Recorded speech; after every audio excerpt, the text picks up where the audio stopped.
Now this stuff that I'm going to be showing you here is just witness wire. What's the beautiful thing, or what's the big difference between witness wire and the 040 that Doug was showing you guys? The 040 here. It's meant to break. Yeah. Well, actually, that wasn't even 040. That one's 032. That's 032. This is 040. Here we go. There, right there. You'll see it on Wednesday. Don't worry. When it gets uploaded. The nice thing about this brass wire, or this is actually copper wire. The nice thing about this copper wire is I can literally put it in my hands and go and break it. I've got 2 parts now. Who's strong? Who's the strongest guy in the class? Oh, Patrick! I already gave Patrick some 032 to try and Why don't you twist. give him some 20 thou? Oh, Where's Patrick? Patrick's over there by the young lady, second from the front, All right, so on the here's far outside. approximately the same size as the brass. Okay, so the copper wire that I'm using here is meant for identification purposes only. It's not there for structural integrity, We want to know when the pilots are screwing around. or when knuckle draggers switched a switch that they weren't supposed to. That's because we had a test to do it, so we did it on purpose. Yeah, they can't figure out. They're too strong for this type of wire, so they usually get avionics to do this again. Got to give them something to do. Usually sleeping. All right, same idea, same principle as what you had before, what you see before. Is you just nicely twist the wire down to the next hole. You don't have to be snug up against this switch anymore like you do with lock wire, because this is just a witness thing, right? Okay. Nice, pretty job. The 6 to I gotta go way over there. right here. Oh, I see. Yeah. I see, said the blind man. That's what the bifocals are for. From back there, you need trifocals. All right. And again, same idea with the lock, or as the lock wire, you only twist enough wire to get to the hole. Okay? And then you do the same thing here again. You just twist the end to create a little pigtail. And again, what I'm doing as I twist the pigtail or twist the copper wire is I'm pulling out to the sides to keep my twist nice and tight. Now- The Jet Tech guy sort of mentioned keeping the twist. There's what, a 60 to 90 degree angle between your wire there if you're pulling some tension. So that you get that nice tight twist so that you don't have them coming undone. Again, same thing. You can use duckbills. The nice thing with this copper wire is it's soft enough that you can actually bend it with your fingers. Don't need the fancy tools. Cool? Now here, you see there's still a little movement on that switch cover, right? Is that good? Absolutely. You want the pilot to know, or the person that needs that switch in a hurry, to know that they can actually move it. If they need it, then all they do is they just push up harder, and then this wire will break. And it'll sit there and it's got a pokey end in it now. What did Doug say about pokey ends earlier? Yeah, you fail. Well, in this case here, you know that the switch has been used because you're getting poked with something. It's a gentle reminder, because it's copper, it's soft, it's flexible.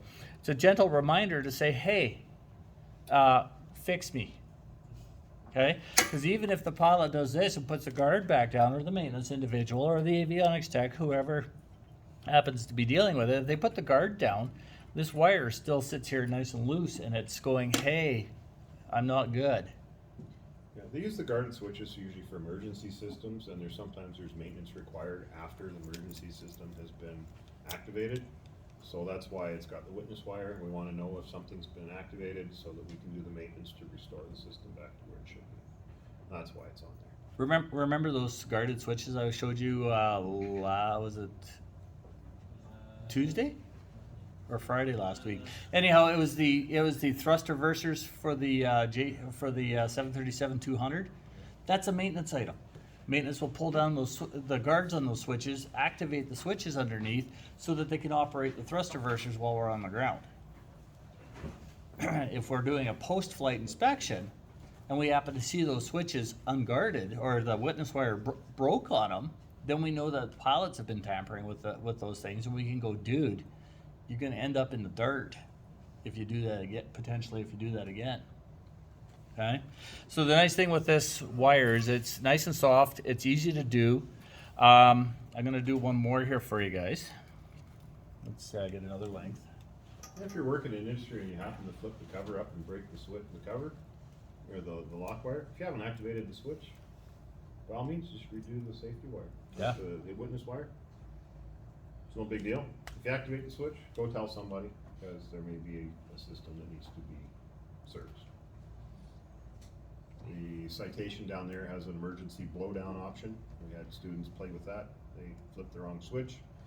We told them, I can't remember what they were asked to do, but they decided to lift the guarded switch and blow the gear down, which was nice. But they used nitrogen pressure, 2,000 psi of nitrogen to emergency extension for the gear. Instead of using hydraulic power, they use nitrogen power.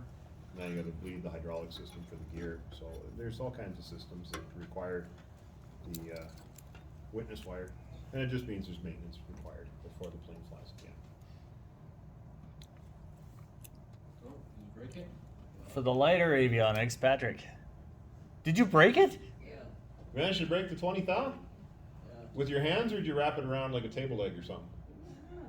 Uh-huh. Ah, Muscles over there. strong guy. So Doug showed you the Twisters? the lock wire twisters. I had to remember what they were. This is what happens when you use lock wire pliers on copper wire. Looks like it's doing a good job, right? What's the one disadvantage of lock wire pliers? Over twisting. You're looking at this. Somebody comes up and talks to you while you're busy working away, and you keep pulling. Where's the camera? There's the camera. Copper wire pops off. Counterproductive, correct? You got a real nice tight twist here, but you can't do anything with it because it's not long enough to go into the hole. Kind of counterproductive, right? Okay. If you're good, what? If you practice lots with your the big lock wire that Doug is showing you guys are gonna have to do in the lab, this will be a dream come true. This stuff will be easy to deal with. This copper wire will be easy to play with. It's a little more forgiving to the kinks and stuff like that you put in the wire. Ideally, you would still want to keep a nice smooth wire, but because we are not holding something critical, the kinks in here do cause a weak point, but they're not as critical as torque on a bolt. Oh, I feel strong today.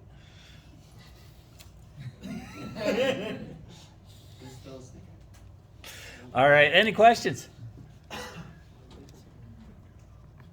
All right. Actually, I'll post those two videos in the student